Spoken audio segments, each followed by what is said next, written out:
Hi kiddos, it's Mrs. Dunfeld, and today we're going to be reading 2 chapters from Hello Universe. We're going to start off with chapter 18 and then we'll read on to chapter 19, okay?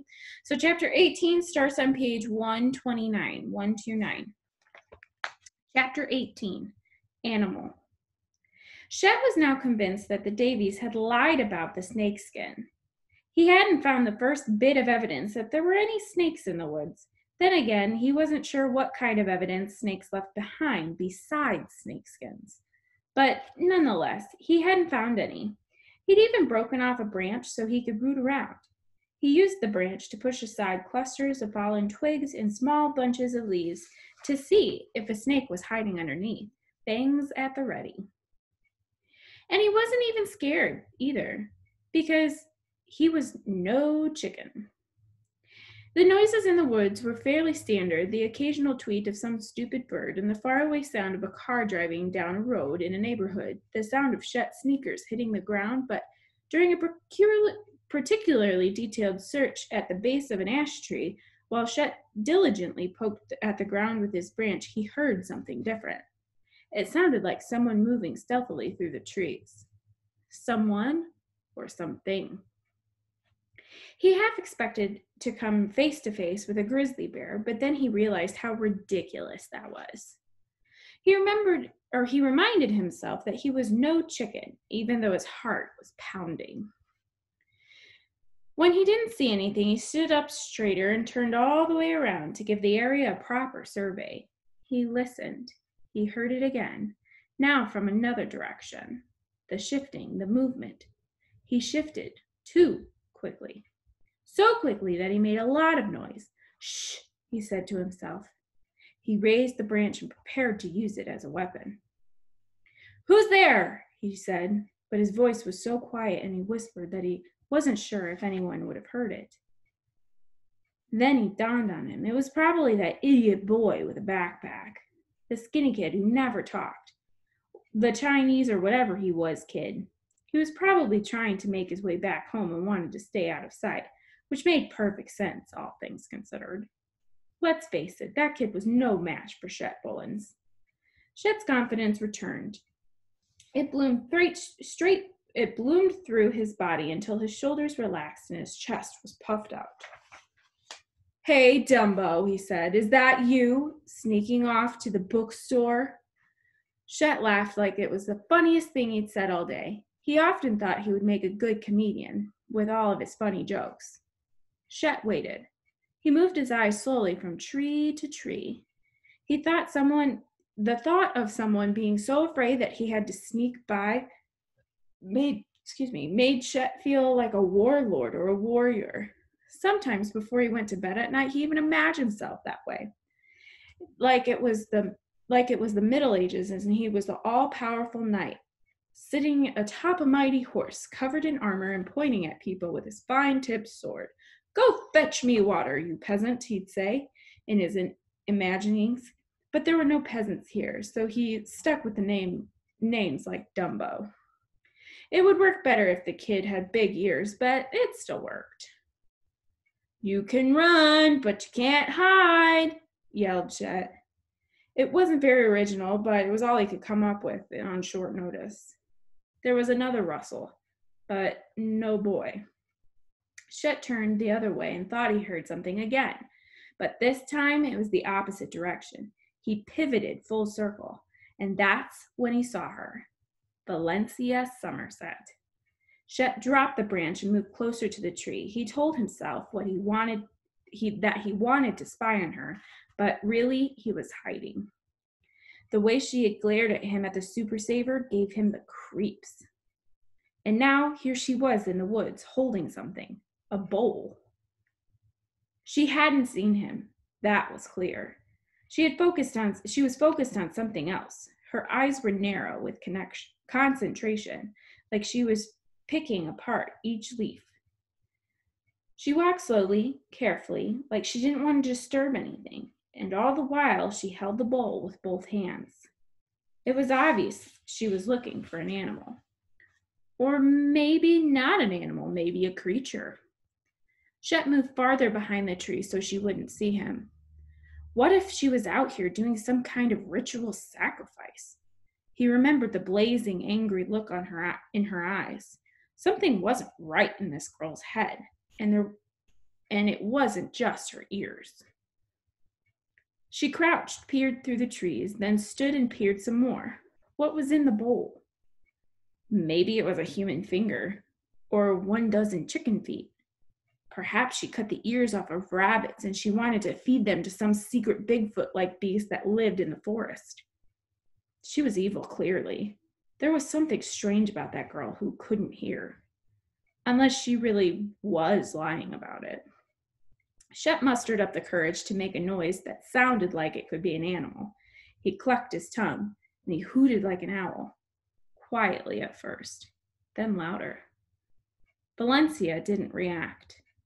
He hooted again, louder still, but she kept walking deliberately with her bowl. A few logical explanations crossed Shep's mind. Maybe she was taking care of stray cats. Only he hadn't seen a single one out there. There were only squirrels.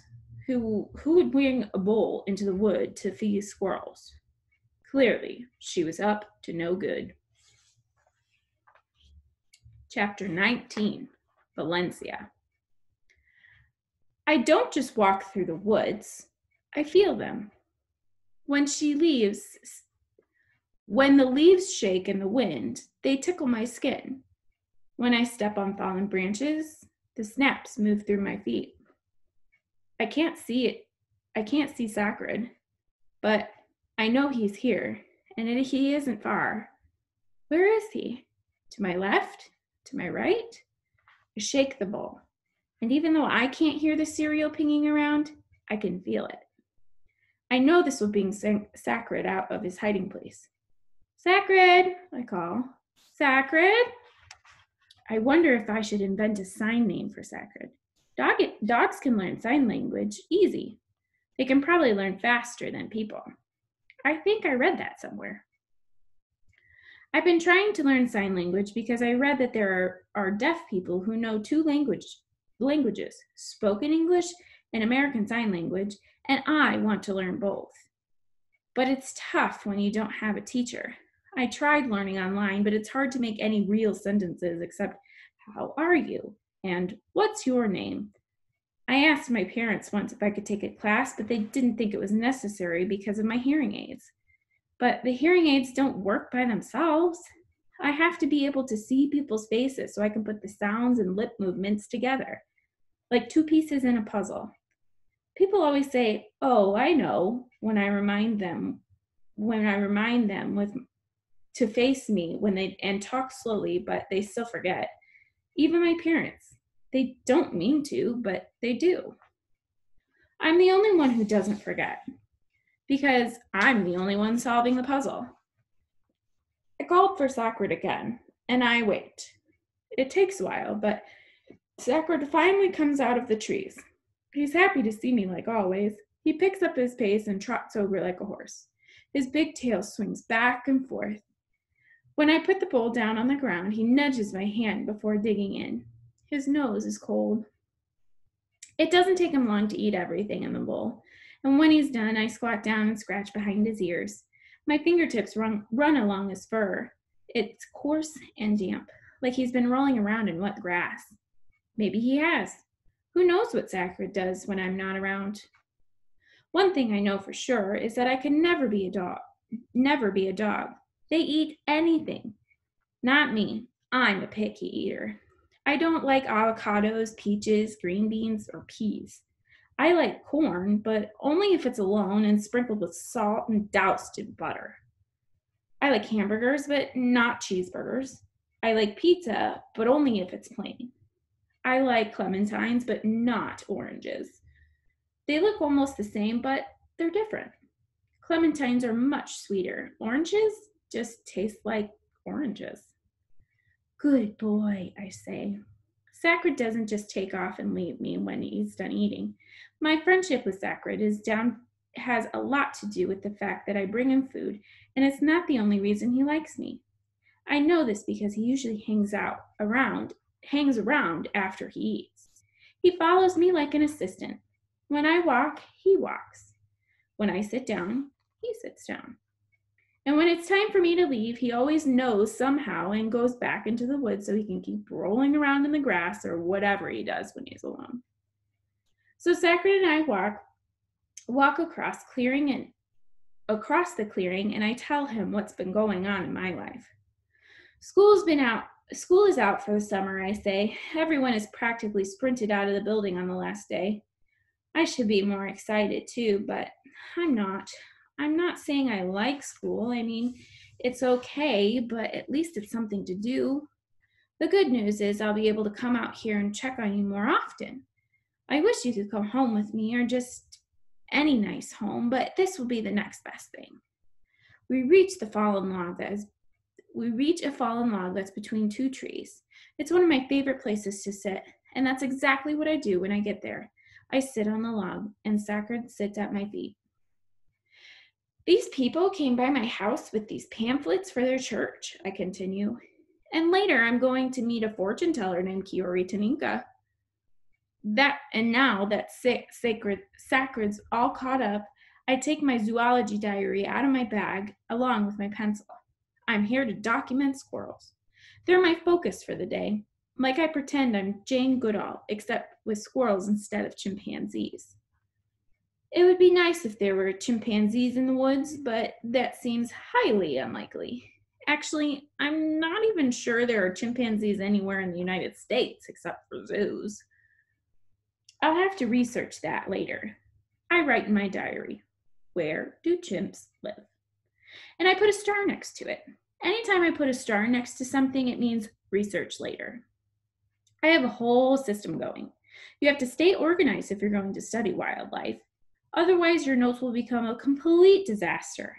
I hate to admit it, but I started my first zoology diary because of Roberta. We used to be good friends a long time before she gave me the famous deaf people in history book. The only reason she came to my party was because her mother made her. I could tell. It was the same with most of the other girls too, but before that we were BFFs, even though she got on my nerves a lot. Back then, Roberta liked exploring the woods. She doesn't anymore. Now she wears mascara, lip gloss, and sundresses. Back then, she liked to pretend that we were adventurers.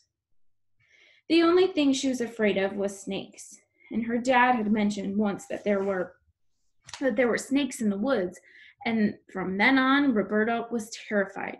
To make her feel better, I learned everything I could about snakes. That way, we'd know what to do to avoid getting bitten. I wrote it down in a notebook. Here's what I found out. Never antagonize a snake. Don't poke it with sticks or kick anything like that unless you want it to bite you. 2, never, never, never pick a snake up by its tail. 3, stay out of tall grass. 4, if you see one, ignore it and walk away quietly. Most people get bitten when they try to get a closer look or capture it.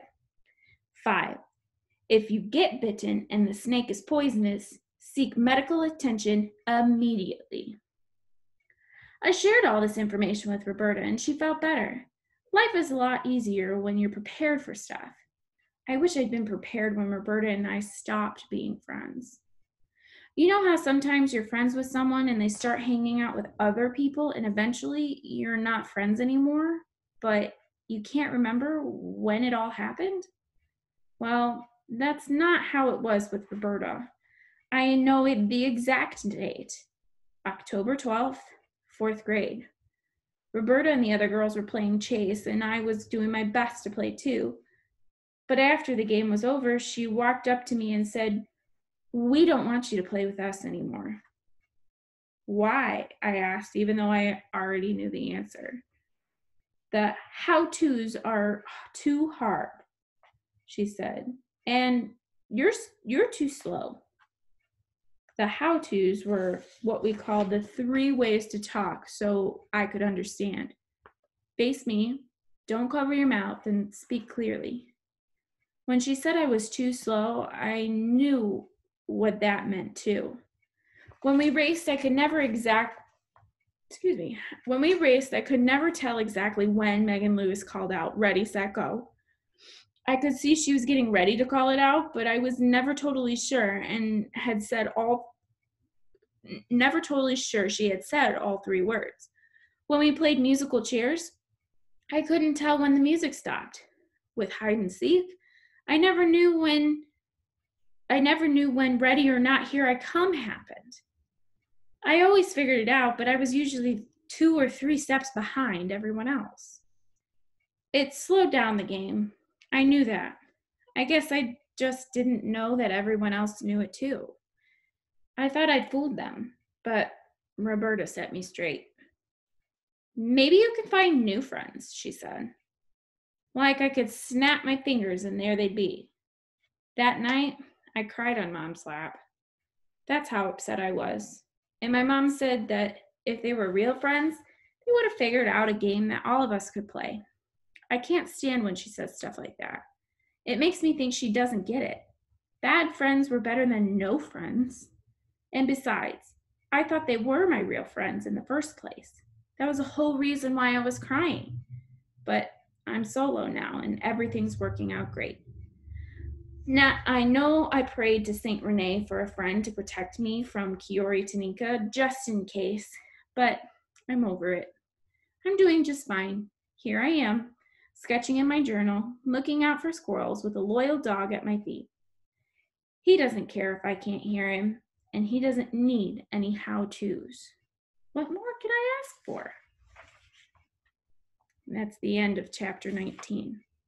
So I want you to think about who was talking in chapter 18 and then who was talking in chapter 19.